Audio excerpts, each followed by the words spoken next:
ta mère. Depuis qu'on s'est connus, trop de proches sont partis pour ailleurs qu'à mère. Depuis que je t'ai connu, trop de proches sont partis pour le meilleur. Mais moi je reste là, je vis, même si c'est pas facile. Et notre histoire d'amour est clean, le meilleur et le pire. Chacun connaît sa place. Derrière, les mecs derrière, ils ne voulaient pas jouer, ils ne voulaient pas faire des passes devant, c'est pas le problème, c'est pas. Rigobert Song, il me disait que Bernard, dribble qui tu veux, paye même le ballon si tu veux, on est là derrière, on est là, on attend, on va, aucun but, on va pas prendre des buts. Mais dribble quoi. Fou, il me disait Bernard, amuse-toi. Tout ce qu'il attend de toi, est-ce que tu fais la passe à un moment? Patrick Mboma me disait Bernard, donne-moi, je vais marquer. Donne-moi le ballon. Donc, je passe ma place. Quand je jouais les gars, ils étaient organisés. Quand je jouais avec National Cameroun, je défendais rarement. Ouais. Je venais jusqu'à la ligne médiane, j'attendais. Donc on me donnait, bam, je partais, je donnais un petit moment et marque. Donc tu vois, c'était facile. Chacun connaissait sa place. Rigobert, on me disait que derrière, que Bernard, comme il tacle devant, il tacle derrière. Il me disait, si on te touche, je vais toucher. Au milieu de un, tu avais feu fouet. Tu avais les garçons au milieu de un qui te réglaient tout. Donc pour toi, c'était facile devant. Donc moi, sur le côté, je m'amusais.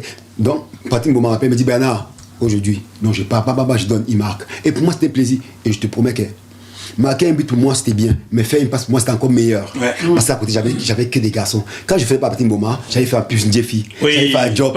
Donc, tu vois, il y avait toujours ça. Oui. Et Patrick le dit vraiment parce que c'est un coéquipier modèle. Patrick Mboma, c'est un coéquipier modèle.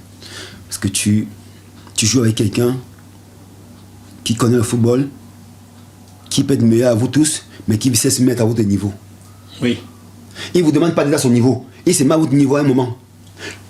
On a fait un match, dernier match qui a passé en 98 au Zimbabwe. Oui, là où le gars a marqué 2 buts de 35 mètres. Pied gauche, pied droit. J'en ai parlé avec lui ici. Lui-même ne savait pas comment. Mais pied gauche, pied droit. C'est l'inspiration. Quand on va au Zimbabwe, oui. Oncle, j'appelle oncle, il me dit oui. Il dit, oncle, aujourd'hui là, il me dit Bernard, t'inquiète, c'est facile. Il dit quoi, oncle? Ici, chez les gens-ci, il me dit Bernard, laisse, on va les avoir. Donc quand je passe de côté, on me tacle le temps. J'ai fait seulement faire la passe. Dès qu'il prend, parti faire la ham.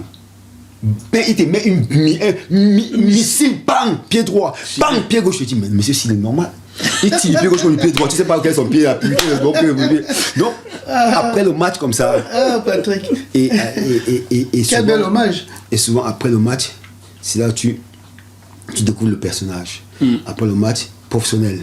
On va finir, nous on va là taper nos commentaires, lui c'est assis, il a tendu les jambes, il récupère. C'est un petit blanc. Non, mais ça y est encore. C'est ça. Donc j'ai tellement appris de lui et je fais un coucou parce que j'ai pas besoin de le dire au public, hein, mais il sait le respect que j'ai pour lui. Dans le bœuf au guillon, on dit tout.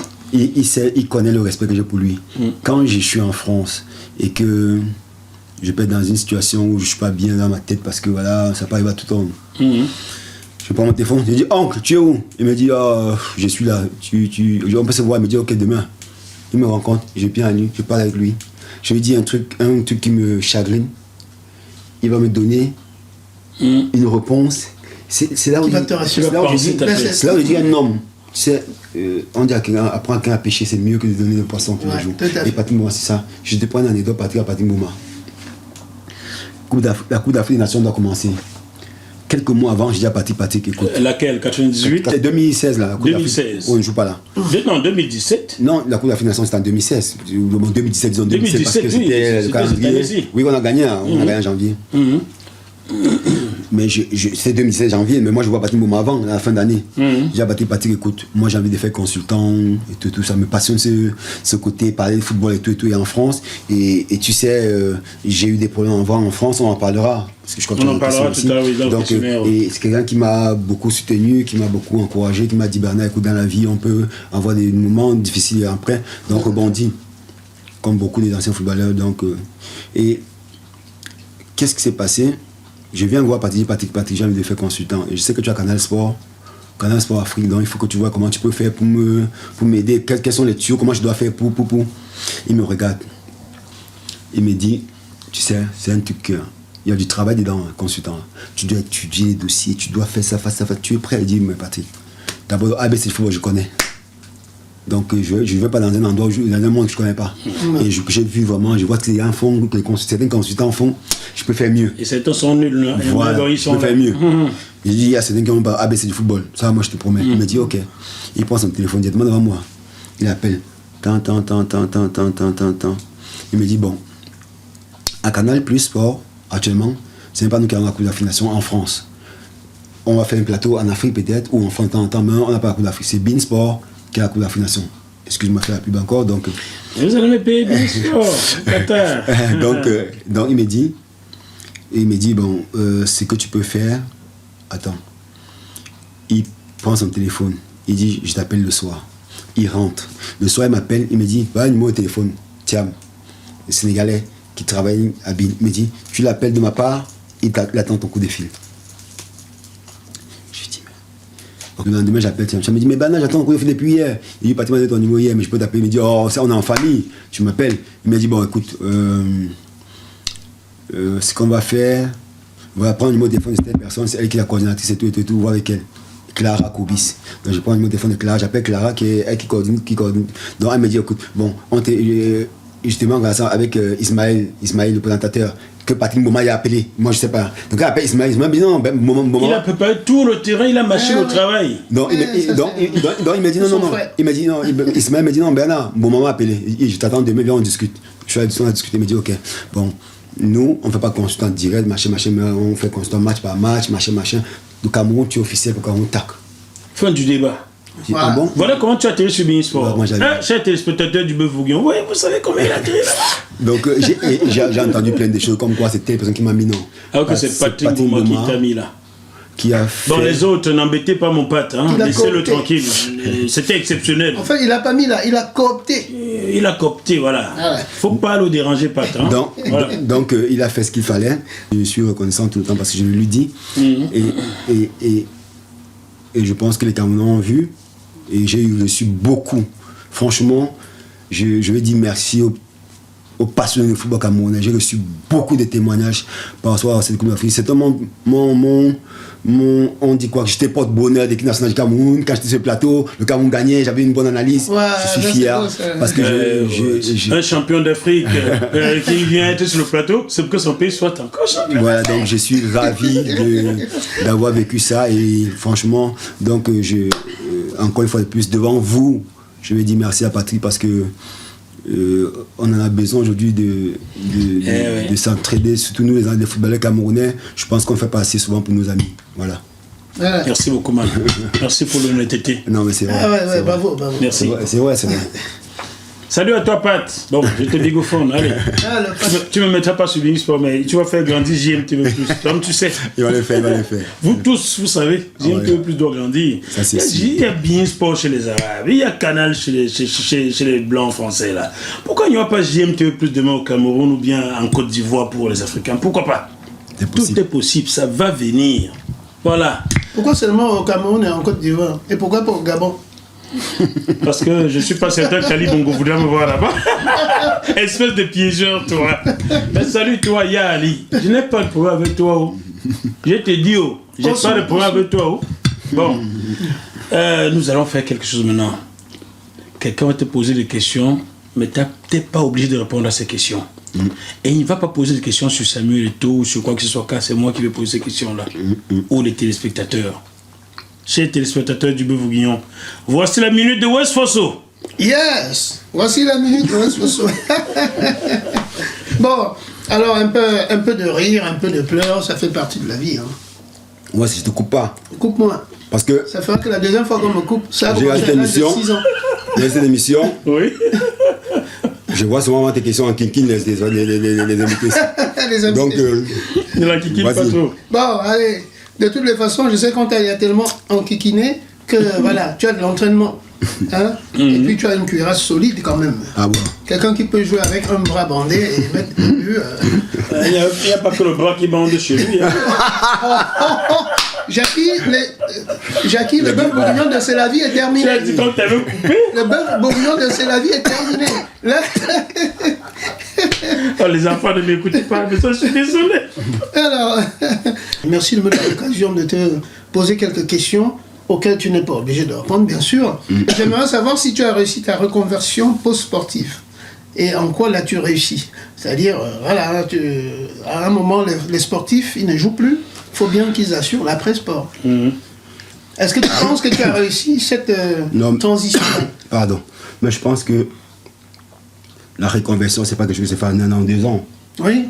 Tu arrêtes de jouer au football. Mais ça fait pas qu'un an que souvent... tu as arrêté de jouer au foot? Non, ça fait longtemps, mais souvent c'est difficile. Pourquoi? Parce que c'est un enchaînement de toute la vie. D'accord. Mais je suis en bonne voie parce que j'ai la chance de faire 2-3 choses qui me passionnent. Je suis conseiller sportif, j'oriente des jeunes footballeurs, je les accompagne, Voilà. je suis consultant de temps en temps, et je pense que c'est vraiment mon créneau. Et pour moi, le plus important aujourd'hui, c'est plutôt le côté du Cameroun. Je pense que là-bas, il faut faire des choses, et je ne me prépare à y aller pour commencer à mettre les bases. Ok. As-tu des regrets sur ta carrière sportive? Est-ce qu'il y a des choses que tu regrettes? Oui, toujours. Le plus gros regret, ce n'est pas volontairement que c'est arrivé, c'est parce que je pense que la Coupe du Monde 98, où je ne suis pas allé, a fait en sorte que ma carrière ne soit pas ce qu'elle aurait dû être. Et c'est un gros regret. Pourquoi? Parce que la Coupe du Monde 98, je préparais un contrat avec l'Olympique de Marseille. J'étais bien avancé dans la discussion. Ouais. Il fallait que je vienne en Coupe du Monde pour paraffer le contrat, plus ou moins, parce que... La Coupe du Monde qui se joue en France. En France. Ouais, pour étoffer. J'étais avec un bon contact avec Pape Diouf à l'époque, donc il fallait que je vienne en France, et je pense que j'aurais pu éventuellement signer à Marseille ou un très bon club français. Donc le fait que je n'ai pas joué en Coupe du Monde, que je ne suis pas venu en Coupe du Monde au Cameroun, ça m'a... Je sais pas à quel moment ma carrière était, je ne sais pas quel club Je joue à Marseille, c'est une exposition médiatique. Voilà. Je comprends, donc ce regret, je l'ai jusqu'aujourd'hui, et parfois... quand j'endors, je pense à ça. Ben, on va faire le maraboutage, on va le ramener jeune. Donc tu n'y penses pas qu'en te rasant comme l'ami de quelqu'un? Non. D'accord. Bon, alors donc, as-tu déjà éprouvé, et attention, écoute bien la question avant de répondre. As-tu déjà éprouvé de la jalousie envers d'anciens coéquipiers? La question n'est pas finie. Si oui, comment cela se manifeste-t-il? Sinon, d'où vient ce malentendu? Non, moi je suis quelqu'un... Je peux pas être jaloux parce que tous ceux qui m'ont côtoyé, tous ceux qui connaissent mon enfance, je prends un exemple. Je dis comme quand c'est ma chair, c'est mon sang, c'est tout. C'est vraiment ça. Je peux pas être jaloux d'un footballeur camerounais parce qu'il y a beaucoup de footballeurs camerounais qui jouent aujourd'hui, qui, étant jeune, à qui j'ai offert une paire de godasses, un maillot, un short, footballeur ou pas. Il y a pas mal de témoignages dessus. Donc je ne peux pas être jaloux d'un footballeur. Mais je suis jaloux du fait que le football d'aujourd'hui, ce n'est pas celui que j'ai connu. C'est différent. Ah oui, c'est pas pareil. J'aurais voulu que... Oui, vivre cette époque. Le football d'aujourd'hui, là, qui est pour moi tellement facile, soit mon époque. Je pense que peut-être ma carrière était différente. Ah ouais, ok. Donc c'est un sentiment plutôt sain. C'est plutôt sain. C'est pas malsain. Ok. Mais d'ailleurs, je constate que tu es un homme humble, hein, parce que j'ai eu l'occasion de le constater. Or, on dit souvent que l'humilité précède la gloire. Mais est-ce que tu penses avoir connu la gloire, vu que tu as connu l'humilité? La gloire, pour moi, je ne sais pas exactement dans quel contexte certaines personnes parlent de gloire. C'est toi qui dois me le dire, si tu l'as connu. Certaines personnes disent Bernard, c'est une star. Voilà. Pourtant, moi, le mot star, j'aime pas. Parce que moi, je me définis comme quelqu'un du peuple. C'est pour ça que je dis toujours, et je ramène tout ça à tous les jeunes footballeurs que je rencontre. Bon, pas mal de jeunes témoins aujourd'hui m'appellent du Cameroun, me disent je vais aller professionnel. Et certains que je croise qui ont joué au football, mais qui ont oublié d'où ils sont partis pour jouer au football. Et j'en connais un. Donc moi. Qui est parti dans le Fogada. Donc moi. C'est pour ça que je vous dis, je répète que du moment où je sais d'où je viens, comme Cana, ouais. Automatiquement je sais où je pars, parce que je sais que tôt ou tard je vais rentrer en comme Cana. Pour moi, la question ne se pose même pas. On demande comme Cana. La question ne se pose même pas. Et la gloire pour moi, ça serait que demain quand je retourne en Comcana, les gens me disent Bernard, merci pour ce que tu nous as donné. Voilà. Je suis heureux. Voilà. Parce que j'ai pu faire rêver les gens. Ce que te dire, merci pour ce bon moment. Voilà, par Sauf exemple. que c'est pas la femme de... C'est Voilà. pas l'ex-femme de François, enfin, de qui on sait. Voilà. Donc, non, franchement, pour moi, la gloire, c'est pas les médailles, c'est pas les trophées. Pour moi, la gloire, c'est le respect, le partage. Voilà. Comment ce qu'on a appris, ce qu'on a eu, on a redistribué. Pour moi, c'est ça, la gloire. Et je pense que ce côté-là. Mais t'es génial, parce que tu me donnes la transition parfaite pour ta dernière question. C'est une petite dernière pour la route. Hein.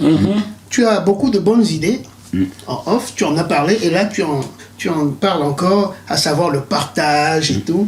Et bien justement, en parlant de ce partage, qu'est-ce que tu as fait pour mettre en pratique ce partage au profit de ton pays et des jeunes générations?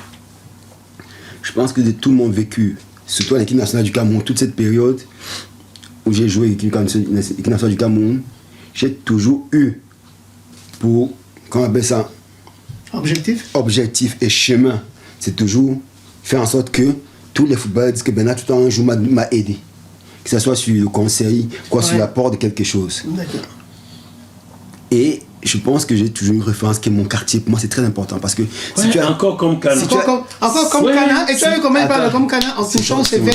Donc, si tu as. Attends, je prends pour exemple ce quartier pour partir ailleurs. Si tu as un garçon qui est comme Cana qui dit Bernard, quand j'avais 15 ans, il ne m'a pas donné une paire de godasses, il m'a donné un short, c'est pas possible parce que j'ai toujours. C'est ça toujours pour moi l'idéal. Quand j'ai joué en Hollande, quand la saison finissait, je partais voir tous mes coéquipiers. Je disais, donnez-moi les chaussures, donnez-moi les shorts. Ils me donnaient tout. Je faisais les cartons, j'envoyais au Cameroun. J'allais donner à tous les enfants. Et je voyais le bonheur que c'était pour un garçon d'avoir une paire de godasses. C'était du luxe à l'époque. Et je fais pas ça comme Cana. Je fais ça à Essos, par exemple, chez Essos, c'est là où Rigobert habitait. J'allais à Essos, je faisais ça. J'allais à Briqueterie, je faisais ça. J'allais comme Cana à la carrière à Mokolo, je faisais ça. Rassure-moi, tu n'avais pas fait ça à Elisba, rassure-moi. Non. Parce que je n'étais pas un passionné de bar. Donc c'était un peu ça. Donc pour moi, vraiment, ça tu étais mon cheminement. C'est pour ça qu'aujourd'hui, prenons un cas, un endroit qui est un endroit mais fantastique pour se retrouver, pour échanger. Comme les réseaux sociaux. Ah, les réseaux sociaux. Les réseaux sociaux. J'ai peur. Les réseaux sociaux. Ouais. Et ben, un monde fantastique. Un monde, mais je te jure, des plus. Je sais pas qui. D'échanges. Comment le mec a pu pour créer un truc aussi magnifique. Ouais. Quand je peux discuter avec. J'ai combien d'amis sur les réseaux sociaux, Instagram ou sur Facebook où j'y suis, je dois avoir entre 4000 et 5000 là et machin. Mais chaque fois qu'un m'écrit, je réponds. Ça doit être un boulot pour toi, il faut qu'on te paye pour ça. Hein. Chaque fois qu'un me pose une question, j'essaye d'eux. Il y a des gens qui me disent Bernard, ton numéro, je donne. Parce que je sais qu'il a besoin de me poser une question et je réponds. Le pauvre. Il faut qu'on te paye pour ça. Mais pourquoi je le fais? C'est pas parce que j'ai envie de parler aux gens, mais parce que je sais que quand quelqu'un te demande quelque chose, c'est parce qu'il a besoin. Dans la vie, c'est quand tu passes une épreuve que tu comprends qu'à la fin de cette épreuve, il y a quelque chose de positif. Mais il faut d'abord passer l'épreuve. Il y a très peu de gens qui comprennent ça. Et moi, il faut avoir des preuves que tu as passé l'épreuve. Moi, je suis passé par là. Ah, ça, et je sais que tu as les questions dessus. Hein. Donc, moi, je suis passé par là. Et crois-moi, j'ai toujours eu pour idéal l'autre avant moi. Ouais. Mon bonheur, hein, crois-moi. C'est de rendre l'autre. Il y a beaucoup de Camerounais qui me croisent ici aujourd'hui, dans le métro, dans le train. Un m'a croisé il y a quelques jours. Bernard, tu t'en. Oh, non, comment tu peux être dans ce train avec moi? J'ai dit, mon ami. J'ai dit, mon frangin, on est dans le train. Déjà, c'est pas son train. Non, pour lui, il est sur notre train. Ouais, il me dit, on prend une photo. Je dis, viens, on prend une photo. Le même soir, il me cherche sur Facebook. Il m'envoie la photo, il me dit, c'est moi, j'accepte l'amitié. Il m'écrit, il me dit, grand frère, je suis en larmes, je ne savais pas que tu pouvais me répondre. C'est pour te dire à quel point, tu vois, les gens pensent que certaines personnes sont inaccessibles. Non, moi, je ne suis pas comme ça. Et moi, c'est vraiment moi. Ceux qui me connaissent vont vous le dire, c'est vraiment moi. D'ailleurs, je vais te rendre à Jackie avec beaucoup d'émotion et dire que parmi tes 4000 amis, maintenant tu peux dire 4001. Parce que je viens de me rajouter. Pousse-toi vraiment au bout ici, pour que je te vois bien. Parce que tu colles trop le petit là-bas, alors que ça ne doit pas se faire. Jackie, je vous rends les... Ben, lorsqu'on traverse des épreuves, il faut parfois avoir des preuves qu'on les a traversées, ces épreuves-là. Ah, bien sûr. Les miens ne sont pas cachés. Hein. Et c'est parce que tu as traversé une épreuve en 2012 en France que Christine, qui est à Yaoundé, a écrit ceci. Elle a écrit aujourd'hui en plus. Puisque sur Facebook, j'ai posté que tu es mon invité aujourd'hui dans les questions en fusée. Ah, ça. Et j'ai sélectionné celle de Christine qui dit ceci. Bonjour Bernard. Je suis fan de Bernard tout le temps depuis le match contre le Togo en 1997. Waouh. Ce fameux match où on te voit là. Quel souvenir. Bernard Toutan, Moukoko, Simon, Tchango, Mboma Patrick, Mboma, Mimbo et Toby, Jacques Songo, Song, Kala, Weme, Chami Alphonse, Missé. Salut à toi Alphonse Chami, réponds-moi quand je t'écris sur WhatsApp s'il te plaît. Bon, alors elle dit que depuis ce match-ci, elle est fan de toi.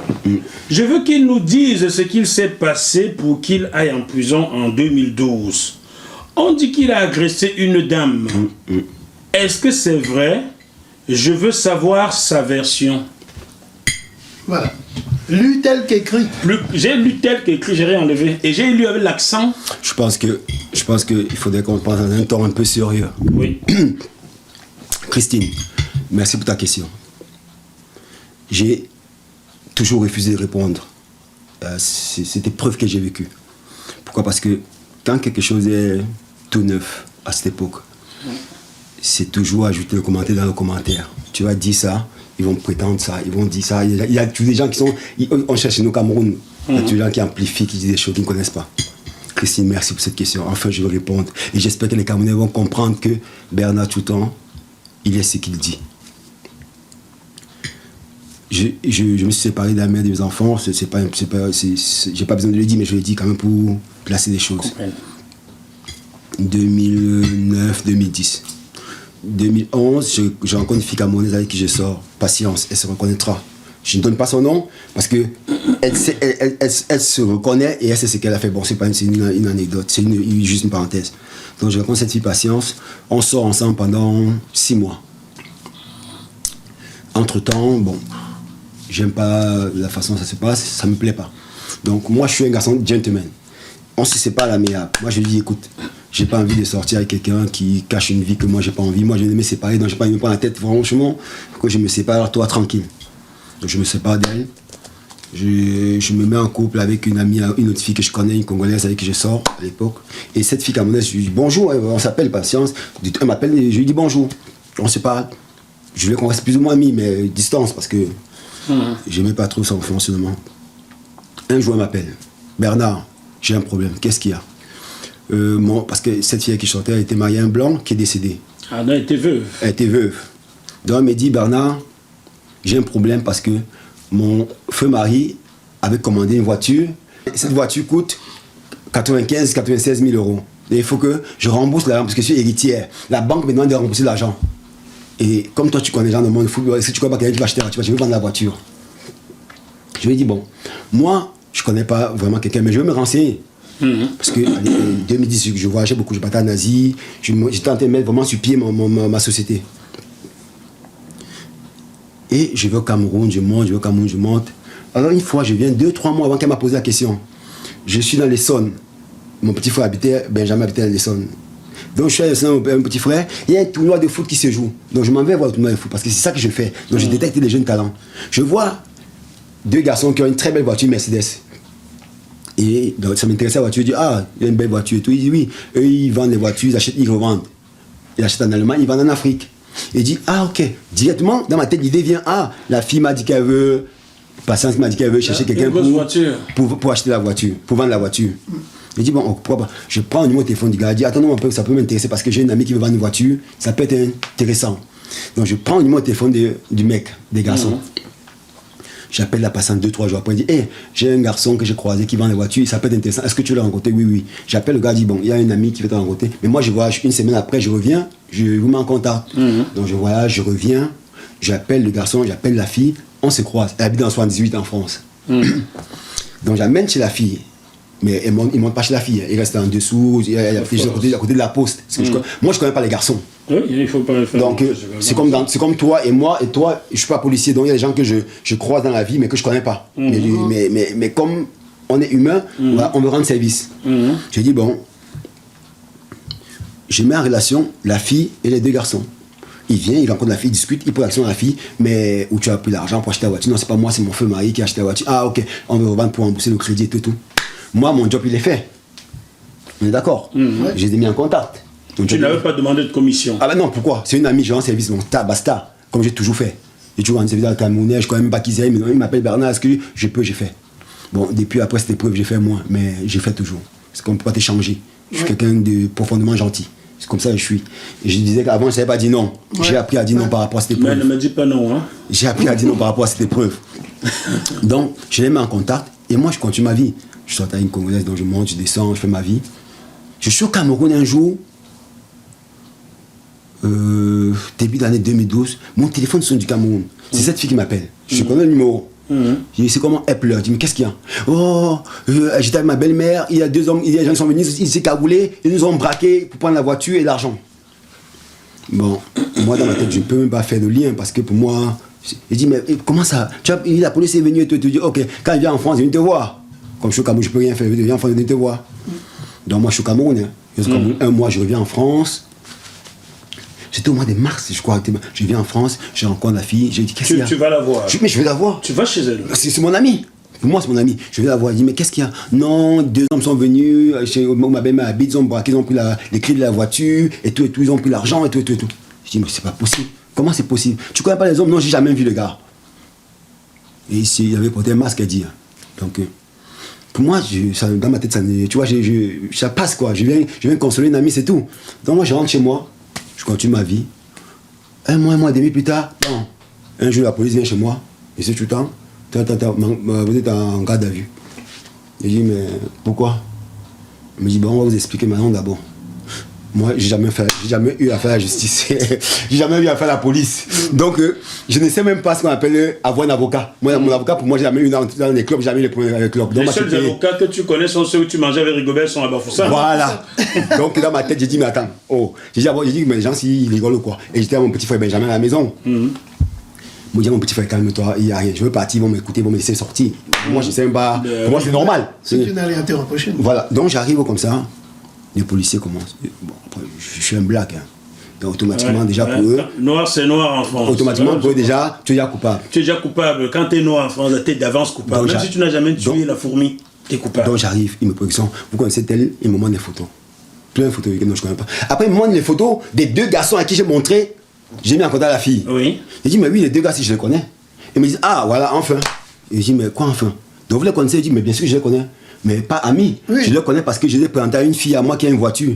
Quelle fille? Je dis, mais une fille patience qui habite dans 78, je l'ai présentée au garçon. Elle dit, donc vous la connaissez bien. Donc c'est vous qui avez mis en contact. Je dis, mais c'est moi qui les ai présenté la personne, bien sûr. Mais moi je réponds comme ça. Mais je suis. Ah, tu réponds naturellement. Je réponds comme ça s'est passé. Comme ça s'est passé. Oui. Le policier me dit, ok, c'est fini. Bon. Après le soir, ils me disent, bon monsieur, on va vous relâcher parce que vous avez reconnu les faits, vous êtes complice, vous êtes accusé de complicité de braquage, vous êtes braqué. Wow. Je dis, mais vous êtes sérieux, mais qu'est-ce qui se passe? Ça s'est passé quand? J'étais au Cameroun, je sais pas ce qui s'est passé. Oui, mais vous avez peut-être fait le cours, vous êtes passé au Cameroun avant. Je dis, c'est quoi votre problème? Je dis, bon, elle me dit, en tout cas, ça va nous dire, c'est le juge qui décide. On va aller voir le juge. Moi, la première fois que j'entends parler d'un juge. Donc j'arrive chez une dame à Nantais, une femme blanche, mais raciste comme tout. Hein. Excuse-moi de le dire, hein, mais raciste comme tout. Tu peux le dire, j'ai eu affaire à une notaire raciste. C'est moi qui ai choisi un notaire, mais j'ai failli tout faire dans cette situation. Donc ne t'inquiète pas. Attends, je te dis alors, j'arrive devant la petite dame comme ça, mais je vais être grossier. Hein. Une femme mal baisée, ça c'est sûr. Excusez-moi, je vais être grossier. Donc, non, parce que ça m'énerve parce qu'il doit j'avais été enfant. J'espère que tu as corrigé cela juste après. Non. Mais alors, qu'est-ce qui se passe? Quand j'arrive devant la femme, elle me regarde. Elle me dit, oui, monsieur. Vous croyez où? Vous présentez les gens aux gens? Je dis, madame, écoutez-moi, madame, je vais vous poser une question. Je me dis, oui, je dis, madame, si demain je vous présente un dentiste, il vous casse la dent, vous allez m'accuser. Elle me dit, mais ça quoi? Il dit, mais vous me dites que j'ai présenté quelqu'un. Je lui ai présenté des gens, mais je savais qui sont. Je suis un policier pour aller contrôler qui est qui. Voilà. Je n'ai rien à voir dans cette histoire. Elle me dit, non, monsieur, moi, j'ai décidé de vous déférer, vous n'allez pas en prison. Je dis, mais madame, vous êtes sérieuse? Elle me dit, oui, pas en prison, et vous avez 3 mois pour réfléchir. Je dis, mais madame, si elle est... Moi, je ne connais même pas la prison, je n'ai jamais fait le garde à vue, je n'ai jamais un commissariat. Là, tu n'étais pas encore un homme complet. Je dis, mais la femme s'il m'a dit, mais c'est quoi? Non, c'est comme ça que je me retrouve dans une histoire, parce que j'ai voulu aider une amie, et de surcroît, qu'est-ce qui se passe? Oh, les Camerounais, les Camerounaises. Donc, moi, je me retrouve comme ça un jour en prison, alors que je ne connais ni tête, je ne connais ni rien. J'ai présenté 2 personnes. La fille, maintenant camerounaise, savait qu'elle avait dit au policier, elle a nié le fait que j'ai présenté la personne, alors que j'ai présenté les gens. Elle a nié. Donc, elle a dit au policier que tu n'as jamais présenté. Oui. Waouh. Mais tu sais, les blancs sont. C'est un noir, donc on écoute ce que la fille dit, parce que c'est elle qui a été la victime. Oui, bien sûr. L'enquête passe, les mois passent. Il faut avoir un jugement. Maintenant, il faut avoir des preuves. Mon avocat dit, bon, maintenant, il faut avoir une confrontation entre la fille, moi et les gars. Bien sûr. Dans la confrontation, on va voir qui dit la vérité, qui dit faux. Et comme elle a dit que tu n'as présenté personne, les gars viennent corroborer ce que tu dis. Attends, on arrive maintenant, la fille est assise, je suis assis. Où sont les gars? Les gars, c'est pas. Madame le juge, où sont les gars? Non, j'ai décidé sans que les gars ne viennent pas. Je dis, mais madame, comment vous pouvez décider? Une confrontation. Mais c'est une confrontation à 3. Elle nie un fait que moi j'ai dit que c'est ça. Les gars vont confirmer ce qu'il dit. Elle me dit, mais peut-être sont vos amis. Il dit, madame le juge, vous êtes sérieuse? Il dit, ok. Mon avocat dit, on fait la confrontation de la fille. L'avocat pose des questions. Madame telle, vous dites que monsieur Tutam vous a présenté tel jour. Il y a un appel téléphonique qui monte tel, vous avez parlé à lui tel jour. Ah, voilà. Bon. Attends, elle reste comme ça. Elle ne répond pas. Mon avocat, il ne répond pas. Mon avocat dit, madame le juge, il faut qu'elle réponde. C'est sa décision que ce monsieur est en prison. Oui. Il faut qu'elle réponde. Elle refuse de répondre. Et si le juge dit à mon avocat, elle a le droit de refuser de répondre. Elle va répondre au procès. Donc quand je te parle d'un juge, toujours pour t'amener donc quand je te parle d'un juge qui est raciste. Plus loin. Oh putain. Donc la confrontation, qui est vraiment un élément déterminant. Mais oui, s'il y a un Tombe procès comme ou ça, pas. elle refuse. Le juge dit, bon, on va avoir un procès. Avec votre procès, on ne demande pas A plus B que je n'ai rien à voir. Le procureur qui est censé m'accuser, il dit, monsieur, tu as été naïf. Il a fait confiance à la personne qu'il ne fallait pas. Il s'est retrouvé à un endroit comme ça. Mais la justice ne va pas reconnaître qu'il a eu tort. Donc voilà comment je vais en prison. Parce que j'ai voulu aider une fille camerounaise qui estimait être une amie. Qui alors de surcroît, quand je suis là-bas, va voir mes amis, Serge Mimpo est témoin. Elle est partie voir Serge Mimpo, champion olympique. Elle est partie voir Mimpo pour dire à Mimpo que pardon, je ne savais pas ça devait arriver jusque-là. Elle a dit ça, j'ai le numéro de Serge Mimpo. Demande à Serge. Elle a appelé Serge, elle dit à Serge, je ne sais pas ça devait là-bas. Oh, vraiment, j'ai peur que Bernard va me faire du mal. Ma famille en Afrique, j'ai peur que. Je lui ai dit non, je vais faire du mal, pourquoi? Moi, je vais mettre entre les mains de Dieu. La preuve, c'est que, après cet épisode-là, c'est la première fois que j'en parle. Devant les médias, c'est la première fois que je parle de cette histoire à vous les Camerounais. Deuxième scoop. Donc, cette fille, Patience, elle se connaît. Je l'ai croisée une fois à Paris. Quand je l'ai vue, elle a baissé la tête. Je l'ai répété, Patience, elle s'est tournée et dit bonjour, n'aie pas peur. Moi, j'ai remis tout au Seigneur. J'ai porté ma croix. Elle était lourde parce que je sais que j'ai rien fait. J'espère que tu portes la tienne. Ce que je lui ai dit, je suis parti.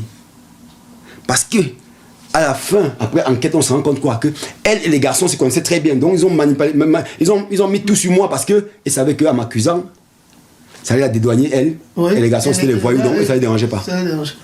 Donc, ça veut dire que Patience et ces gars arabes Bah oui, les deux. se connaissaient bien. Très, très bien. Donc, quand je les ai présentés, ils se sont vus une ou deux fois. La preuve, on a eu des preuves qu'ils se sont rencontrés une ou deux fois. Et ils se téléphonaient. Ils s'appelaient. Oui, Donc, la on justice appelle dans les française ne peut pas dire qu'elle connaissait. Mais moi, je n'ai pas voulu faire ça.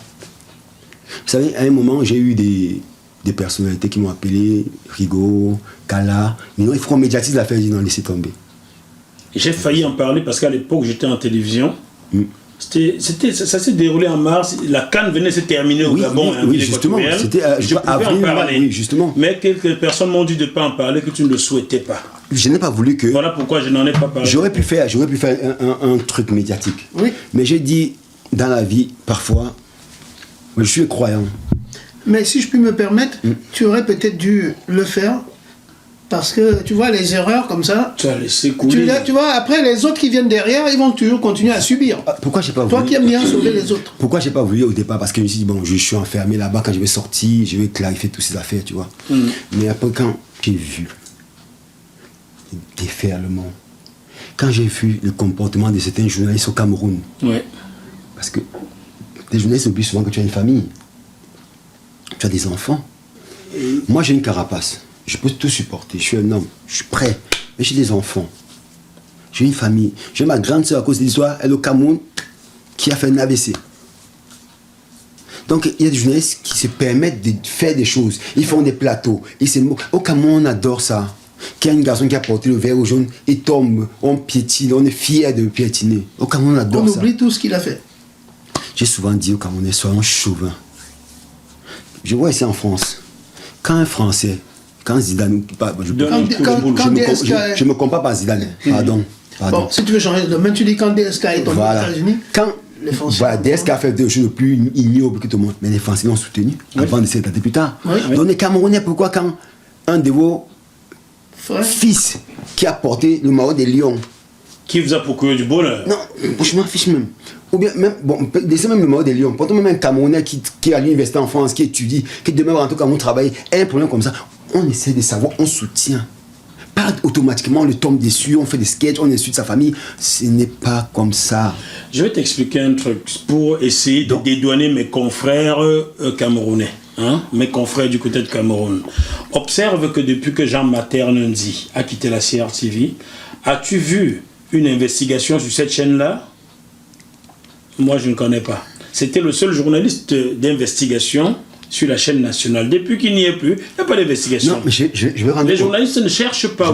Je vais rendre hommage à un journaliste. Oui. Journaliste que je connais, qui est un ami, Serge Tamba. Serge Tamba, au Cameroun, c'est quoi tu connais? Je connais pas. Serge Tamba, il s'est levé, toutes les difficultés qu'il peut avoir. Il est allé chez mes parents en Comprana. Il a vu mon petit frère, il a dit, je veux savoir, Bernard c'est mon ami, s'il te plaît. Il faut que Bernard me parle. Il m'a appelé sur mon portable. Il dit, Serge, voilà l'histoire. Serge a fait un petit papier de ce Cameroun. Les gens sont tombés dessus en disant, ah, c'est parce que c'est mon ami. Mais c'est le seul journaliste qui est quand même allé jusqu'à chez moi pour avoir l'information. Dont tu parlais. J'ai fait mon investigation. Je vais t'avouer ici aujourd'hui que c'est en faisant mon investigation que j'ai su que quelqu'une que j'ai croisée dans les nuits parisiennes était ton ex-épouse. On peut lui passer bonjour, on peut dire juste son prénom. Oui, Aimé. Bonjour Aimé. C'est quand cette histoire est sortie que j'ai mené les investigations, j'ai su que Bernard était ton ex-épouse, je ne savais pas. Non, mais c'est la reine mère. La reine mère, elle connaît la place qu'elle a. C'est donc en faisant des investigations que j'ai su cela. Et j'ai compris ce qu'il s'était passé. Mais tu ne voulais pas qu'on en parle, je n'en ai pas parlé. Tu aurais parlé, on t'aurait traité d'ami de tel. Il fait ça pour. Maintenant que j'en parle, maintenant que je parle au Camerounais, que je le dis pour la première fois, que je le dis sur un plateau, et je pense que l'endroit est approprié. On est en famille, on dit souvent que le linge sale se lave en famille. Donc cette fille, et je connais beaucoup de Camerounais qui me connaissent à Douala, qui connaissent cette fille, parce qu'à Douala, sa famille me connaît, cette fille. Si je veux faire à cette fille quoi que ce soit, c'est un coup de fil. J'ai fait la vie de cette fille un enfer. Mais Bernard, tout le temps, je ne suis pas ça. Et je suis un garçon qui croit. Moi, le Seigneur, pour moi, c'est la base de tout ce que je fais dans ma vie. Donc, comme je n'ai pas envie de décevoir le Seigneur, comme je n'ai pas envie de faire ce qui va contre sa parole, il y a certaines choses que je ne fais pas. Même si l'homme que je suis a envie de faire. Tu comprends? L'être humain, j'ai envie de faire souvent des choses pour me venger. Mais l'homme de foi que je suis, ça prend au-dessus sur l'être humain. Donc, ma foi m'interdit. Mais cette fille, il faut qu'elle sache, je le dis encore aujourd'hui, elle a des amis que je connais, qui regardent cette émission. Vous lui dites qu'à patience, qu'elle n'a pas assez fait du tort. Elle n'a pas à avoir peur de moi. Je suis passé à autre chose. Depuis 2012, ma vie, je suis passé à autre chose. Donc, merci encore une fois depuis à notre sœur qui m'a posé cette question. Parce que ça m'a permis, vraiment, Christelle, merci beaucoup. Je te le dis, Christelle, ça m'a permis. J'espère que le Camerounais va comprendre. Donc, si tu veux, j'ai tiré la conclusion d'une chose. Et c'est pour ça que je me suis vraiment investi dans le conseil et orientation des footballeurs. Parce que les footballeurs dans le monde, ils croisent trop de monde. Trop de monde. Ils ne savent même plus faire le tri. Voilà. On croise trop de monde, c'est pas qui est qui. Moi, je suis heureux d'être le premier à avoir vécu ça. Excusez-moi, mais parce que c'est un endroit que je ne souhaite même pas mon pire ennemi. Mais quand on y va, on apprend tellement de choses. En prison, hein? C'est l'université, quoi. Non, on apprend. Et bon, après, ça dépend de quel côté tu veux apprendre. Parce que si tu veux être négatif, tu vas être négatif. Moi, j'ai côtoyé là-bas comme on dit, il y a des gens aujourd'hui qui ont été même des terroristes que j'ai croisés là-bas. Donc, ah non, mon Dieu, la DST va te tomber sur la tête si tu les as croisés, attention. Non, pour te dire que... Essuie ta bouche. Non, c'est pour te dire que dans la vie, on apprend. Donc moi, j'ai appris cet épisode et ça m'a permis qu'aujourd'hui, il y a certaines personnes qui... Après, on va répondre sur une question que tu m'as posée par rapport à notre frère. Il y en a. Ça m'a permis qu'aujourd'hui, quand quelque chose arrive, je suis au-dessus de la mêlée. Ouais. Je regarde les gens et je rigole. Tu prends du recul. Donc j'espère que ma soeur est satisfaite. Christine, oui. Christine, j'espère que tu es satisfaite. Alors, et tu vas Christine, comprendre que... bravo. Merci pour la question. Tu vas comprendre que vraiment, je suis pas heureux de cette période de ma vie. Parce que j'aurais pu peut-être faire plus attention. Mais je suis heureux de ce que ça m'a appris. Ouais. Tu y es resté combien de temps en prison? Je me souviens plus. Je suis resté entre d'abord 1 an, après j'ai fait encore 1 an, mais c'était pas vraiment une prison comme les autres.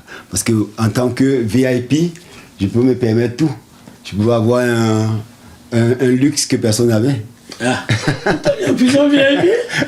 Est-ce qu'on ne voulait pas me mettre en prison VIP juste pour une semaine là? Non, mais c'était une très bonne école. Tu sais, si on vient au m'attrape, on me dit Jackie, on te met en prison VIP pour 1 mois. Je lui dis permettez-moi de prendre mes disques durs, mon ordinateur, mon téléphone. On me dit oui. Je dis ah non, ça me fait des vacances. Ils vont te donner ton disque dur, mais Ça, c'est ce que tu crois. Ils vont pas donner le téléphone, mais là-bas tu vois le téléphone gratuit, parce que le téléphone ça se vend donc. Ça, voilà. Mais souvent, ça peut être un téléphone hors contrôle. Non, mais c'est ce que tu crois, Jackie. Mais c'est pas Jackie. On te prive de ta liberté. Non, mais franchement, il n'y a rien de mieux qu'avoir la liberté. Tu comprends? Je te promets, je dis encore, même à mon pire ennemi, et moi, pire ennemi, Dieu sait ce que je n'en ai pas. Je ne veux pas envoyer. Même pas patience. Non, même pas elle. Surtout pas elle. J'ai prié pour elle. Et Dieu sait, j'ai prié pour elle. Donc, je ne peux même pas envoyer mon pire ennemi. Mais je vais dire à mes frangins, si ça arrive, dites-vous une chose, ce n'est pas la fin du monde. Au contraire, c'est le début d'un nouveau monde. Vous allez apprendre tellement que quand vous allez sortir de là, vous allez être différent.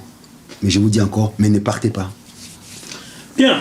J'espère que les Camerounais, les Africains, les Européens, tous ceux qui aiment ou ont aimé le footballeur et apprécient l'homme ont compris. Même ceux qui ne l'apprécient pas, j'espère que vous avez compris ce qui lui est arrivé. Maintenant, il fallait que moi, journaliste, je pose la question qui m'est envoyée et elle ne m'aurait pas été envoyée, que je te l'aurais posée quand même. C'est mon rôle de le faire. Tu as donné tes réponses et chacun se fait son opinion. Mais soyez indulgents au Cameroun. Soyez indulgents, s'il vous plaît. Je vais le dire sur ce plateau. J'ai reçu ici, il y a de cela 9 jours, Cabral Libi. Il est venu un peu sur la pointe des pieds parce que quelqu'un lui aurait dit à lui et à son staff que je suis un proche de Maurice Kamto. Je ne connais pas Maurice Kamto, je ne l'ai jamais rencontré. Les seuls hommes politiques que je peux appeler au Cameroun sur leur téléphone, c'est Edith Kawala, c'est Augustin Konchoukoumeni, parce qu'ils m'ont donné leur numéro. Je n'ai jamais rencontré Kamto, mais on a dit à Cabral Libi que je suis proche Kamto. Donc soyez indulgents au Cameroun, s'il vous plaît. Bien. Bon, plus que... Ah, le Cameroun. On aime ce pays. Je suis un ami de Kamto. On aime ce pays. Tu ne connais pas. Que je n'ai jamais rencontré de ma vie. Bon, alors, 2 questions. Non, la question fatidique. Sylvain Simo Fokam. Sylvain Simo Fokam m'a écrit ceci sur Facebook pour toi. Il a un nom de journaliste. Hein. Ah oui. Oui, ça c'est sûr. Ah ouais, c'est vrai. Hein? Des journalistes sportifs. Et bon, le voir la voix du Sud, Sylvain Simo Fokam. Journaliste sportif. Sportif. Comme si on ne savait pas qu'il est dans le sport. Là. Bon, il dit salut. Relatez-nous la fameuse histoire mystérieuse entre la chute de Joseph Désiré Diop et l'ascension de Samuel Eto'o-Fils. Ça ne veut pas te louper. Tu es allé sur un média, tu as expliqué. Le média va lui faire la pub. Bein Sport. Si le Qatar peut donner un peu d'argent à GMT pour grandir. Et une question a été posée comme ça, on parlait de maraboutage. Non, c'est pas non, ça c'est pas bien Sport, c'est SFR Sport. SFR Sport, pardon. SFR. J'ai vu ça, j'étais à Lyon. Société française. Effectivement, j'étais à Lyon quand j'ai vu ça il y a 3 mois. Vestiaire. Tu aurais dit que Samuel Eto'o a balancé la diarrhée à Joseph Désiré Diop pour prendre sa place, un truc de ce genre. C'est quoi cette histoire? C'est pour ça que j'ai dit, on est vraiment en famille. Oui. J'aurais pu le faire dans un média en France. Il faut venir nous le donner, c'est pour nous aussi. Avec cette histoire, vous savez, j'ai des gens qui m'ont appelé par rapport à cette histoire des prisons pour écrire un livre. J'y suis déçu, j'ai réfléchi. Cette histoire de notre frère, je dis bien frère, Samuel Eto'o, ça reste un frère.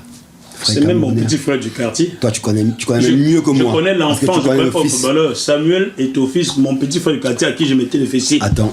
Voilà. Une histoire de fessée là. C'est lui qui l'a dit à Jean Maternondi. C'est qui a envoyé la question encore? C'est qui a envoyé la question? C'est Sylvain Simon Focam. Sylvain, frangin, merci pour cette question parce que je l'ai fait par le bien de la chaîne de télévision dont on parle, mais je crois que les Camerounais n'ont pas vraiment compris. Et tant mieux qu'on le fasse en famille. Sur GMTV+, c'est bien. Sur GMTV+, et que ce soit toi. J'ai le privilège, je suis heureuse et honoré que ce soit toi parce que ça, tu connais bien ma personne. Je n'arrondis pas les angles, j'ai pas besoin de ça. Mais je suis content de toi parce que tu es quelqu'un tu connais le football et au-delà du football, le monde, et c'est important. Ah, merci beaucoup. Donc, Merci. je vais dire quelque chose à mon ami, à mes frères camerounais, les passionnés de Cameroun. Vous êtes trop passionnés, mais la passion n'exclut pas la réflexion. Je n'ai aucune science infuse. Je ne connais pas mieux que qui que ce soit. Mais le ABC du football veut que il y a ce qu'on voit, on sait, il y a ce qu'on ne sait pas. Ça, c'est le football. Donc l'émission s'appelle Vestiaire. Vestiaire, c'est quoi? C'est ce qui se passe derrière. Donc vous ne savez pas, que nous on sait. Oui. J'arrive dans cette émission. Je te réponds. C'est pas moi qui parle de maraboutage. Ceux qui ont vu la vidéo, après m'ont écrit pour me dire pardon, on est désolé, on t'a insulté, mais on est désolé. Il y a quand même des Camerounais qui m'ont quand même fait ça, qui m'ont écrit. Ah, c'est bien. Ça, c'est bien. Il y a même une fille qui vit en Tunisie, avec qui je suis encore ami aujourd'hui, qui a fait tout un pavé comme ça. Elle m'a dit Bernard, tout le temps, je te connaissais pas. Cette émission m'a choqué, je t'ai insulté, mais je suis allé regarder toute l'émission, voir l'émission en entière. Je demande pardon, désolé, machin. J'ai eu le cran d'écrire à cette fille, j'ai pris son numéro de téléphone, on échange. Tu vas lui envoyer cette émission par WhatsApp. Donc, comment elle s'appelle? elle me connaît en Tunisie. Je dis non, je ne veux pas dire son nom. Parce que son gars ne va pas se fâcher. Non, il va se fâcher. Le gars est dangereux. Donc, qu'est-ce qui se passe? J'arrive dans cette émission, c'est pas moi qui apporte l'histoire des baraboutages. C'est qui? C'est Galas. William Galas. Attends, William Galas que tu connais. Qui est mon frère? Il est né ici dans ma ville, Villeneuve-la-Garenne. D'ailleurs, tu me l'amènes dans Bœuf-Bourguignon bientôt. Je lui dirai. Il est venu à Villeneuve, son village. Je lui dirai. Donc Galas dit quoi? Mon frère. L'émission, c'est quoi le concept? C'est, on parle du football, il y a un invité, il y a Galas, il y a Emmanuel Petit, et il y avait qui encore? Franck Leboeuf. Franck Leboeuf, oui. Et moi. Je mange la viande. Franck Leboeuf. Salut Franck. Franck Leboeuf, on est en train de manger. Donc, nous voici assis. On parle de tout l'émission. D'abord, en entrée, quand j'arrive, moi l'invité, on me dit, Monsieur Chouton, de qui est-ce que vous voulez parler? Une anecdote entrée. Mon anecdote entrée, tu sais qui c'est? Samuel Eto'o. Et qu'est-ce que je dis? Je dis, je n'oublierai jamais ce jour. On faisait un match Cameroun-Ghana. En 98? Non, Cameroun-Ghana, c'était, on ne peut pas y avoir coup d'Afrique Nation, quoi. Ah, 2000.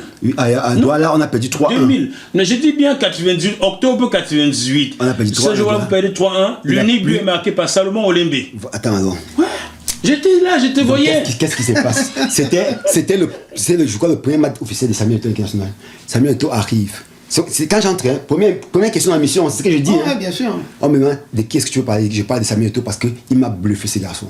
Le premier match, il arrive. Moi, j'avais fait peut-être 1 an, 2 ans avec l'équipe nationale du Cameroun, donc j'étais ancien. Il y avait pas mal d'anciens. Il était tout jeune. Il arrive, il vient dans ma chambre. Il était dans ma chambre, il me dit, grand frère. Je dis oui. Il me dit, je vais être l'un des meilleurs attaquants camerounais. Je vais être le meilleur attaquant camerounais. Tu vas voir dans quelques années. Donc, j'applaudis. J'applaudis. J'ai dit non, ce garçon. Il va nous piquer la place. Non, moi ça me dérange pas. Ça me dérange, j'adore les gens comme ça. C'est bien que les gens. J'adore les gens qui ont du cran. Ouais. Donc, en entrée, voilà ce que j'amène dans mon émission. Je parle dans Samuel Eto'o. Maintenant, arrive le moment de l'anecdote. C'est là où Galas dit quoi? Galas dit j'ai une anecdote. On dit vas-y Galas. Il dit je vais parler de Didier Drogba. Galas, hein. Je précise bien. Je mets quelqu'un. William Galas, ancien international français, qui est mon frère de Villeneuve-la-Garenne ici. Donc, il faut que les Camerounais comprennent bien. Galas dit quoi? Galas dit il jouait à Chelsea. Il y avait Drogba, Shevchenko attaquant. Shevchenko était nul avec Chelsea. Oui. Il ne mettait pas un pas devant l'autre. Mais quand il allait en Ukraine, il marquait 2-3 buts à l'équipe nationale d'Ukraine. Donc, un joueur d'entraînement. Galas, Shevchenko a nous les goals ouverts. Galas qui dit à DJ Doba, Didier, oui, mais toi aussi, il faut arrêter de marabouter Shevchenko, il ne peut même plus mettre un pas devant l'autre. Il va en Ukraine, il marque les buts, il va à Chelsea, il marque même pas un but. C'est ce que tu l'as marabouté, vous les Africains là, c'est Galas qui parle. Moi maintenant alors, je dois se donner mon anecdote. Excuse-moi, j'aurais pu choisir des anecdotes que personne ne sait, parce qu'il y en a plein sur Samuel Eto'o. Je le dis. Non, je le dis en tant que footballeur. J'ai choisi une anecdote que je sais que tous les Camerounais connaissent. L'histoire de la diarrhée de Diop, tout le monde connaît au Cameroun depuis 2000. Oui. J'aurais pu arrondir les angles. C'est-à-dire que faire passer ça pour quelque chose de méchant. Mais j'ai pris ça sur un thème de rigolade parce qu'on était dans le conseil de l'émission. Oui. J'aurais pu détailler que, bon, on est arrivé. Pendant tous les matchs de qualification, c'était Diop qui était titulaire. Diop a joué les premiers mi-temps, le premier match de 45 minutes, il est sorti, je n'ai pas dit tout ça. Qu'est-ce que j'ai dit? J'ai dit, un matin, alors que Samuel Eto'o descendait de sa chambre, il n'a salué personne, il a salué Diop. Diop a eu la diarrhée. Après, on a dit que John n'a plus joué à cause de ça. Il a perdu du poids. J'ai enveloppé l'histoire. C'est enjolivé, quoi. Plus ou moins. Mais bon. Mais qu'est-ce qui se passe? C'est une anecdote. C'est le concept de l'émission. On rigole tous sur le plateau. Oui. Tu comprends? Mais dans cette émission, je parle de tout. Je parle du feu fouet pendant 4 à 5 minutes. J'étais même en larmes parce que quand je parle de faux, toujours moi je suis touché. Je parle de mon ami Rigobert Song qui venait faire un AVC. Oui. Rigo. Je sortais d'un AVC. Quelques mois avant, je venais faire sur un plateau de télévision. Les caméras étaient contents de le voir. Donc je parle de ça. Non. Notre frère n'a pas vu la partie sur Fouet. Il n'a pas vu la partie sur Song. Il a vu la partie sur lui. Comme quoi, j'ai dit que il a marabouté Job. Donc je mets toute sa carrière en question. S'il vous plaît. Je pense que les journalistes l'avaient aussi un peu présenté. Non, comme ça. Non, ils ont fait le teasing. Mais parce que j'ai lu, oui. Ils avaient présenté un peu comme ça. Oui, même SFR Sport ils ont dit exactement. Oui, ils ont mis. Tu sors le truc de son contexte. Non, c'est le teasing. Le teasing. Le teasing, c'est quoi? L'appel. Le teasing. Les gens viennent voir l'émission. Tu as compris pourquoi mon teasing, justement, te mettre dit que retrouvez-moi à tel endroit. Je ne veux pas sortir un truc sans contexte parce qu'après on ça. m'a dit que voilà, on a fait un teasing. 1, 2, 3. Fouet. Rigobert Song, Eto'o. Bon, qu'est-ce qui se passe? Je connais Samuel Eto'o. Samuel Eto'o, je te connais. Tu me connais, Bernard Chouton. Quand tu arrives dans l'équipe nationale du Cameroun, je ne veux pas dire quoi que ce soit. Tu le sais très bien. Le respect que j'ai pour toi. Toi et moi, on était à Barcelone, on était assis chez toi à Barcelone, on parlait. Tu connais ce que je pense de toi. Les Camerounais savent peut-être pas ce que je pense de toi, Samuel, mais tu le sais très bien. Donc, quand ils font le teasing, on est un mardi. L'émission commence à 21h. Ils font le teasing à partir de 16-17h. Les gens voient ça. Je ne suis pas trop connecté. Vers minuit, je commence à recevoir les coups de fil. Mes amis Serge m'appellent. Oh, gars, prends le téléphone. Je découvre, qu'est-ce qu'il y a? Mais c'est grave. Oh là, ce que tu as dit sur Eto'o, machin, a fait que. Je mets un peu, je regarde les commentaires par-ci, par-là. Ouais, ça amusait plus ou moins les gens. Oui, bon. Surtout qu'il y a une diarrhée à la clé. Attends, le lendemain, je suis en train de dormir. Vers 11h, mon téléphone sonne. Mais alors, quand je regarde, j'ai peut-être 1000 messages. Pitié. Je dis, mais qu'est-ce qu'il y a? Tous les messages disent, oh, tu as vu ce qu'Eto'o a écrit, tu as vu ce qu'Eto'o a écrit. Je dis, mais c'est quoi cette histoire? Donc je m'en vais maintenant, on me fait venir, parce que moi, je suis pas, son truc officiel, je ne regarde pas. On me dit, pas, je tape son truc officiel, je vois Eto'o, machin. Je m'en vais, je lis. Je suis tombé dessus quand j'ai lu. Qu'est-ce qu'il écrit? Bernard Chouton. J'ai pitié de toi, tu es jaloux de ma personne, tu es médisant, tu es machin. Wow. Donc, quand j'ai lu cette missive-là, je suis resté tranquille, il était 11h midi. J'ai lu les commentaires. Oh, mais c'était. Oh là là. Oh, mais c'était. C'est comme si Samuel Eto'o m'a pris. Il t'a mis dans un moulin. Il m'a jeté en pâture. En pâture au lion. Et les lions me bouffaient. Pas les lions indomptables, mais les lions animaux. Donc les lions me bouffaient. Donc je regarde, je lis les commentaires. Ah, celui-là il sort de prison. Ah, une va-nu-pied, hein, jaloux, il a même fait quoi comme carrière? Il a même fait quoi? On m'insulte après. Je reste comme ça. Donc tout ce que tu as fait pour les lions indomptables, ils ont oublié. Je reste comme ça. Je commence à couler les larmes. Je coule les larmes. Ça me blesse parce que je me mets à la place de Samuel Eto'o. Je me connais. J'aurais pris mon téléphone, j'aurais appelé Eto. C'est ce que j'avais envie de te dire. Attends, j'aurais pris mon téléphone, j'aurais appelé Eto, mais Eto. C'est quoi cette affaire? C'est quoi? Ton émission, ça me plaît pas, mais c'est un peu de... Si Eto avait fait, j'aurais fait une vidéo. Je veux dire Camerounais, si mon anecdote vous déçoit, Eto, pardon, c'était juste une anecdote, c'est une blague. Car on s'arrête là. Mais il n'a pas fait. Il allait faire... Non, Samuel ne sait pas faire des choses comme ça. Je sais, ça ne m'intéresse pas. Il fait une missive où il me traite de ce qu'il me traite. Quand je dis tout ça, vers 16h, je décide qu'il faut qu'il fasse quelque chose parce que c'est pas possible. Tout ce qu'on écrit, moi j'ai des enfants quand même. C'est pas possible. Et surtout quand on écrit, ça reste. Hein? Ma fille m'appelle papa. Je dis ma chérie, calme-toi. Va voir maman. Maman t'explique, appelle mes enfants, dit explique aux enfants que c'est rien. C'est une blague, bien plus ou moins. Je prends maintenant ma page officielle. Je tape dessus. S'il vous plaît, je vous demande tous d'aller regarder l'émission en entier. Après, faites-vous votre opinion.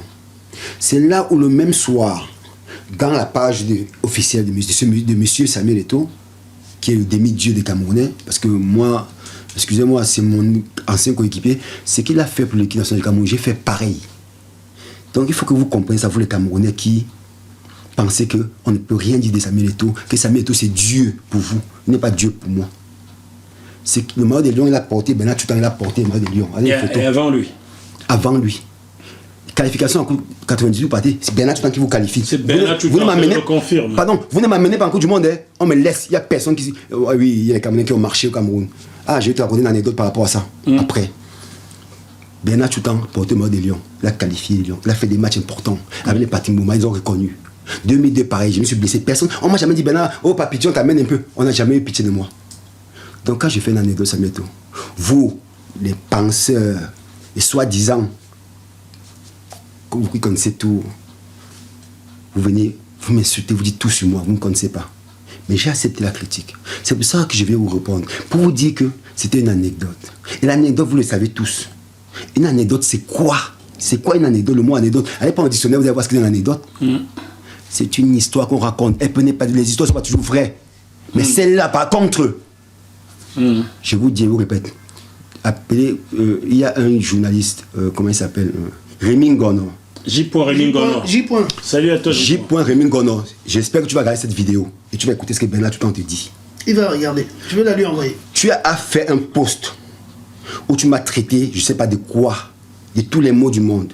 Mais dans ton post, que tu me traites, ça ne me dérange pas. Mais tu as traité Job. Qu'est-ce que Job a y voir dans cette histoire d'Eto et moi? Tu as insulté Job. Job a quoi y voir? Insulter Bernard Tutan, ça ne me dérange pas. C'est moi qui ai fait l'émission. Mais tu as traité Job de tous les mots. Rémi Ngono, toi, journaliste. Je plie mon doigt. Et on va se croiser. Non, on va s'arranger. C'est mon grand frère aussi. Non, on va se croiser et on va se dire les choses. Je vais l'inviter. On va se retrouver tous. Voilà. Il aura un droit de réponse. J'espère qu'il va le faire et qu'il va bien le faire. Mon grand frère. Voilà. Donc, c'est une parenthèse. Donc, moi, Bernard Tutan, je vous le redis encore. Et toi, porté le Maillot des Lions, j'ai porté le Maillot des Lions. Je suis champion d'Afrique, il est champion du monde. Et tout. Son parcours, j'ai respecté, j'ai toujours dit. Dans tous les médias où je suis passé, je parlais bien des tout. Mais il ne faut pas que vous pensiez un instant que Bernard Tutan peut avoir peur de qui que ce soit.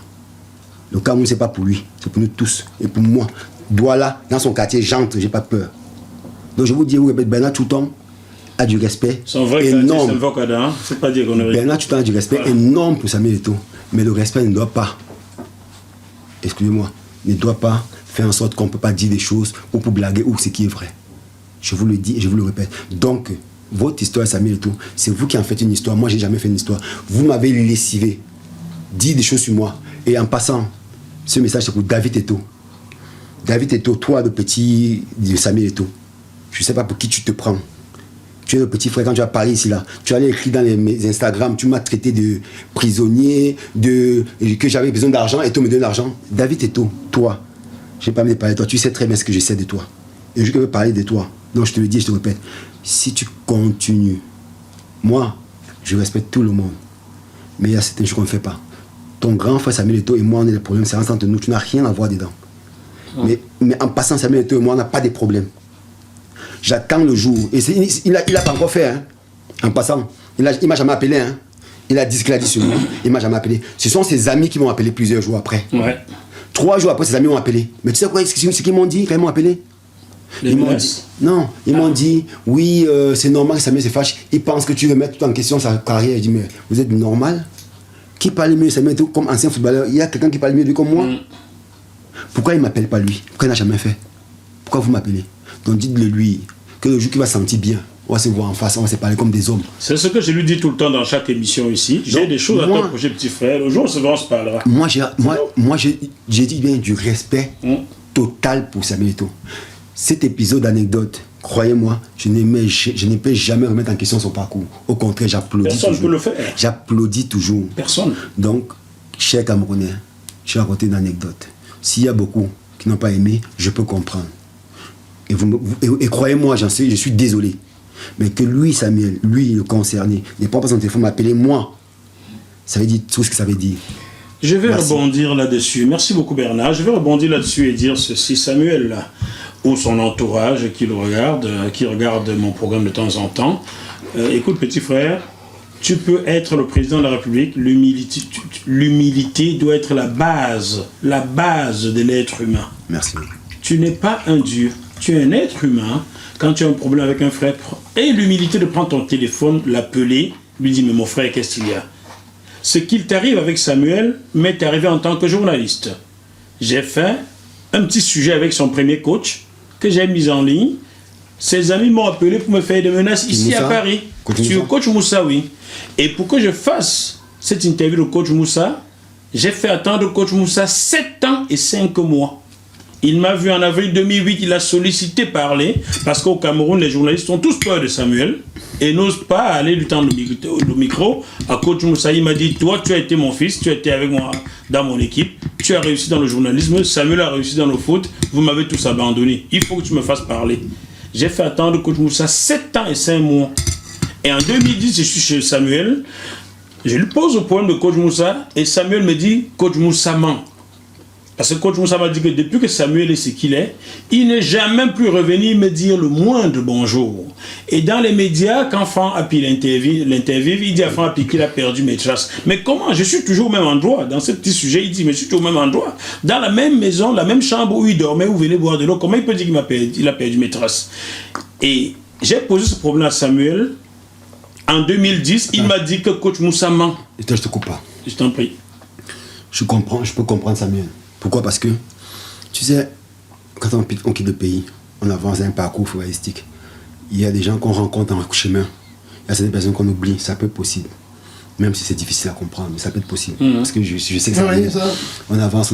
C'est pour ça que j'ai toujours dit, et je le répète encore, Samuel, c'est notre frère. Je me dois, moi, Bernard Tutan, en tant qu'ancien footballeur, qui a porté le maillot des Lions, de protéger Samuel.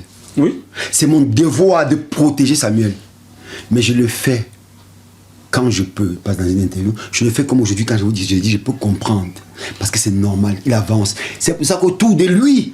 Mais je te refuse, je ne te permets pas de comprendre. Pourquoi? Parce que coach Moussa me dit cela en 2008, et en 2010, 2 ans après, je suis chez Samuel à Milan pour faire ce documentaire. Moi, Samuel Eto'o, que vous avez vu au Cameroun, c'est moi qui ai tourné à Milan. J'ai lui dit, Samuel, voici, coach Moussa m'a vu il y a 2 ans, il s'est plaint de ci, de ça, de ça. Il me dit que depuis tu es ce que tu es, tu n'es même jamais revenu lui dire le moindre bonjour. Et dans les interviews, tu dis avoir perdu sa trace. Samuel me dit, coach Moussa ment. Il me regarde dans les yeux. Il y avait autour de moi Gustave Samnik, Abeg Aminkala, Brice Mbeze de Cameroun Tribune et le grand frère Jean Mackenzie de la CRTV. Il dit que coach Moussa ment, il a envoyé 20 millions de francs CFA à quelqu'un, un ancien coéquipier des Lions, qui est sur cette photo, mais que je ne citerai pas, de peur d'accentuer les problèmes, d'aller remettre à coach Moussa. J'ai réfléchi, je me dis, il a envoyé 20 millions, c'était dans des sacs, ou c'était pas un chèque, ou c'était pas un virement. Mais bon, j'arrête là. Je mène mes enquêtes, et je me rends compte que c'est faux. Lorsque je passe un coup de fil à cette personne, c'est Mabouan Kessak, l'ancien international Mabouan Kessak, qui me donne le numéro de cette personne. Je l'appelle pour des petits frères. Voilà, là, il y a ça, il y a ça. Est-ce que c'est vrai? Il me dit, vraiment, vos problèmes du Cameroun, je ne veux pas les ennuis. Il dit qu'il a viré, il m'a donné ça comment? Dans un sac où il a fait un virement, dans ce cas, il y a des traces, qu'il t'explique. Et là, je comprends que Samuel m'a enfumé. Et là, je ne suis pas content. Mais jusque-là, je reste tranquille jusqu'au jour où coach Moussa appelle Fernand Fokam, avec qui tu as joué. Il habite en Loire-et-L'Inde ici, et lui dit, dis à Jackie Moifo merci. Il a réussi dans le journalisme, il me fait des fausses promesses. Samuel a réussi dans le foot, Il m'abandonne. Fernand m'appelle et j'ai dit c'est pas possible. Je prends le numéro de coach, j'arrive au Cameroun en 2015, je l'appelle et on se retrouve à l'école Nkolowe, là où il nous entraînait tous. Et il me donne... La base. Je n'ai pas tout diffusé parce que je diffuse tout ce que coach Moussa a dit, c'est très grave. Mais je n'ai plus que 5 minutes là-dedans, j'ai diffusé. Samuel aurait pu prendre son téléphone, m'appeler, me dire, grand frère, s'il te plaît, supprime la vidéo, je vais aller voir le coach, on va arranger. Il ne peut donc plus plaider pour l'oubli, car je le lui ai rappelé chez lui. Sur sa table, on mangeait. Si Samuel, tu dis cela, je sors les photos et les images vidéo de ta table sur laquelle on mangeait. Tu portais ta fille Sienna en main. Non, mais... Tu lui donnes le yaourt. Tu vois le truc, quoi. Non, moi, je comprends. Mais en même temps, tu sais... Alors, on doit comprendre, c'est que c'est pas une obligation pour Samuel pour ne pas c'est le pas faire. une obligation du tout. Ben, on est là que... Voilà, c'est pas une obligation. Mais il n'est pas obligé de me mentir. Non, je comprends. Bon, peut-être que On n'est pas obligé de te dire la vérité. il y a vérité non plus. Donc, je pense que c'est pas une obligation pour lui. Et comme je sais que c'est quelqu'un qui fait du bien aux gens, donc, et qu'il a donné l'argent à quelqu'un ou pas. Je sais pas, peut-être c'est peut-être possible ou pas, parce que c'est arrivé à certains anciens footballeurs à qui il remet de l'argent, pas donner à tel, il met dans sa poche. Bernard, il faut que je te coupe un peu. Coach Moussa est un peu pour Samuel comme un papa. Il est venu prendre Samuel dans notre quartier, tu comprends? Je sais. Tchouga, tu connais Tchouga, Petit Mila? Je sais, Petit Mila. Tchouga s'est levé, il est allé chez coach. Il sait que s'il va là-bas en journée, il va être assailli par les jeunes. Tchouga est arrivé chez coach Moussa à 1h du matin, dans un taxi. Il a envoyé quelqu'un à payer le coach est sorti. Il a remis l'argent au coach chrétien pour l'école des enfants. S'il faut respecter son père, tu comprends un peu? Donc Samuel, il n'est pas tard pour bien faire les choses. Arrête d'envoyer des gens menacer coach Moussa à Yaoundé ou me menacer moi. Je ne suis pas le journaliste sur qui tu mets la main. Tu ne peux pas faire ça. Ça ne peut pas marcher. Non. Voilà, donc on va continuer ton émission parce que Samuel, c'est trop long là. Tu as donc expliqué ce qui se passait avec Samuel. Et chers téléspectateurs, avant de nous allumer, essayez de comprendre. Il n'est pas obligé, mais quand même, il y a une obligation morale quelque part. Suivez bien cette interview de coach Moussa et vous comprendrez que Samuel a une obligation morale quelque part. Sans coach Moussa, Samuel ne rejoint pas la KSA à Douala. Vous comprenez? Le gars a marché, il a fait peut-être 13 km pour aller aux brasseries de Yaoundé, demander la mutation qu'on renvoie dans le dossier de Samuel à Douala parce que la famille déménageait à Douala. Il n'a pas eu 5 francs de taxi de qui que ce soit. Il a fait ça par amour pour le foot, par amour pour l'enfant. Il faut bien comprendre ça. Voilà. J'ai poussé mon coup de gueule là et j'ai ce droit là.